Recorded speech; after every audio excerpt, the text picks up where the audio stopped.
கொஞ்சம் குடிக்க தண்ணி குடுமா. என்ன தண்ணி மாமா?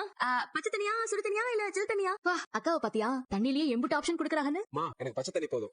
நான் எடுத்து தரேன். ஏய் இரு பல வருஷமா அவனே தான் தண்ணி எடுத்து குடிச்சிட்டு இருக்கான். இப்பவும் குடிப்பான். போய் வேலையை பாரு. சும்மா எல்லாத்துக்கும் அவனை அப்படி பழிக்க வைக்காத. டேய் போடா, போய் எடுத்து குடி. மா, இங்க எப்படி? அண்ணா இவ எடுத்து தராளா? இந்த ராஜாணி, நீங்க தீபாவளிக்கு படத்துக்குலாம் போயிருக்கீங்களா? எங்க வீட்ல இருந்த வரைக்கும் கிட்டத்தட்ட எல்லா தீபாவளிக்கும் பொங்கலுக்கும் நான் புது படம் பார்க்க போயிருக்கேன். அக்கா நீங்க? நானு ஒரே ஒரு தடவை போயிருக்கேன் தீபாவளிக்கு. ஒரு தடவை தான். அப்படி என்ன படத்துக்கு போனீங்க? எப்ப போனீங்க?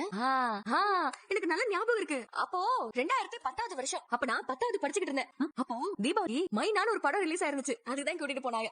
அக்கா இருங்க 2010 நீங்க 10th படிச்சீங்களா? அதானே. அப்படி பார்த்தா உங்களுக்கு 30 வயசா? என்னடி சரவணனுக்கே அமுட்டாகலையே. 30? யாருக்கு 30? எனக்கு 30லாம் இல்ல. நீங்க தானக்கா 2010 10th படிச்சதா சொன்னீங்க. அப்படியா சொன்னேன்? அப்படி சொல்லல.